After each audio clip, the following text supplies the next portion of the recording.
When you hold on to emotional clutter, here is what happens. Number one, it drains your energy. Every unresolved emotion is like an open app running in the background of your mind.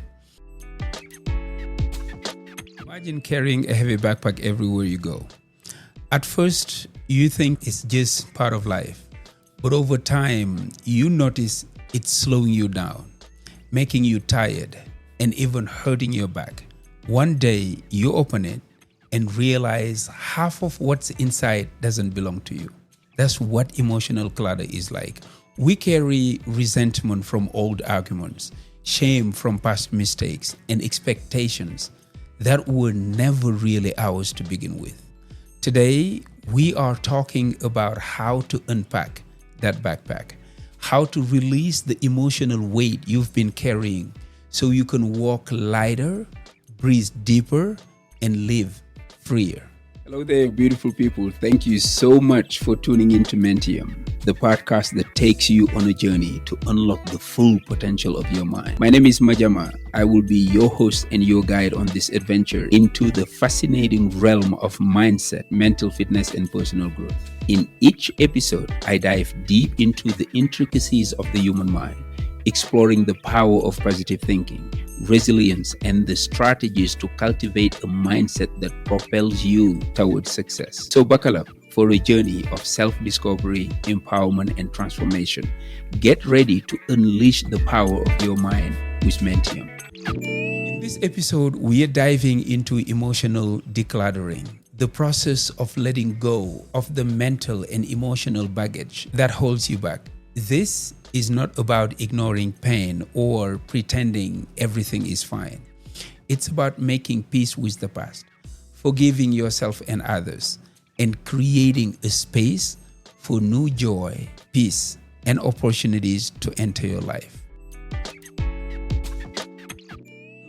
But first, let's define emotional clutter.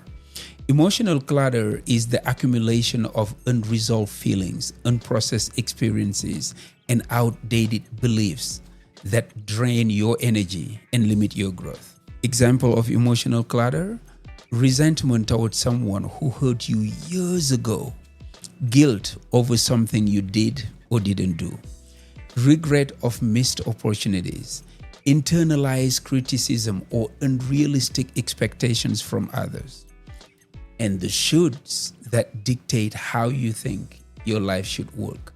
Why it matters? Emotional clutter consumes mental bandwidth, making it harder for you to focus and be present. It colors your decisions, often in ways you don't even realize. It can manifest physically through stress, fatigue, or tension. What's one emotional weight you've been carrying for too long? Share your answers in the comments below. Now, let's talk about the hidden cost of letting go. For those in the Mentium Institute, you remember that last month, July, our monthly theme was letting go. When you hold on to emotional clutter, here is what happens. Number one, it drains your energy. Every unresolved emotion is like an open app running in the background of your mind. Number two, it shapes your identity. You start defining yourself by your wounds instead of your growth. Number three, it limits your opportunities. You avoid risks or new relationships because of fear rooted in the past. Number four, it affects your relationships. Carrying resentment toward one person can make you less trusting toward everyone. When you finally let go of resentment, you will find yourself sleeping better, smiling more, and even improving your health.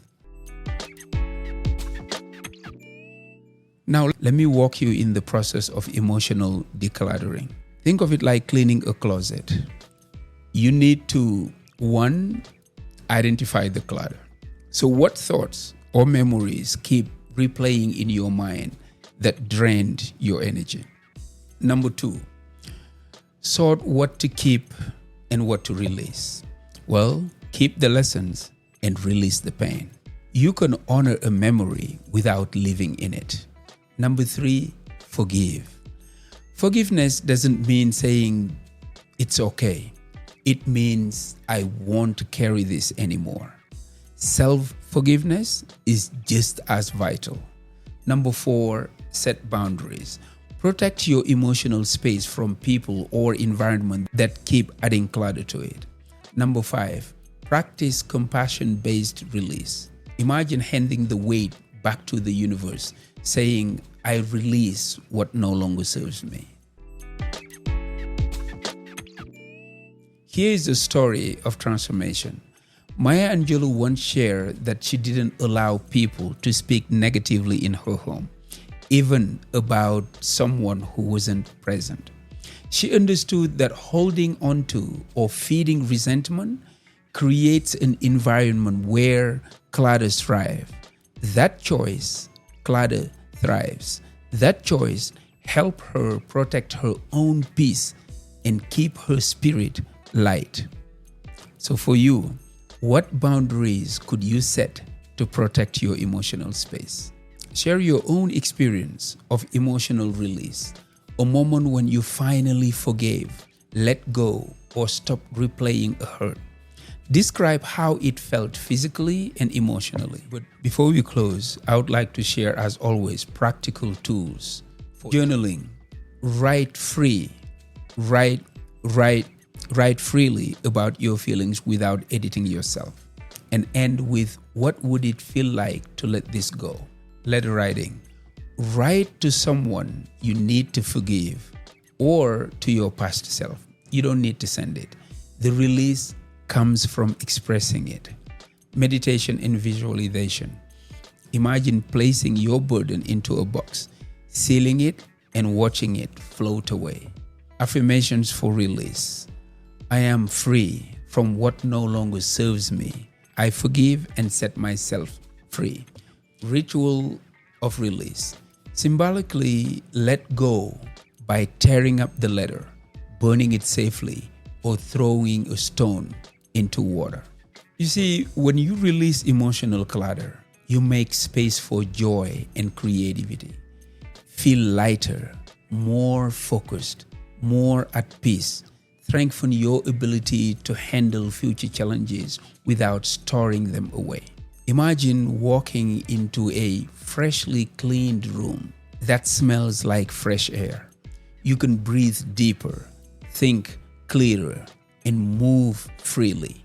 That's what emotional decluttering does for your inner world. To close this episode, I just want to tell you that your past is part of your story, but it doesn't have to be your prison. You get to choose what to carry forward. And every time you let go of something heavy, you create space for something beautiful to take its place. This week, choose one piece of emotional clutter to release. Journal about it, write an unsent letter, or do a ritual release. Share your experience in the Mentium community. You never know who might be inspired by your courage to let go. Until next time, take care of yourself and your loved ones. I am Majama, and this is Mentium. Peace.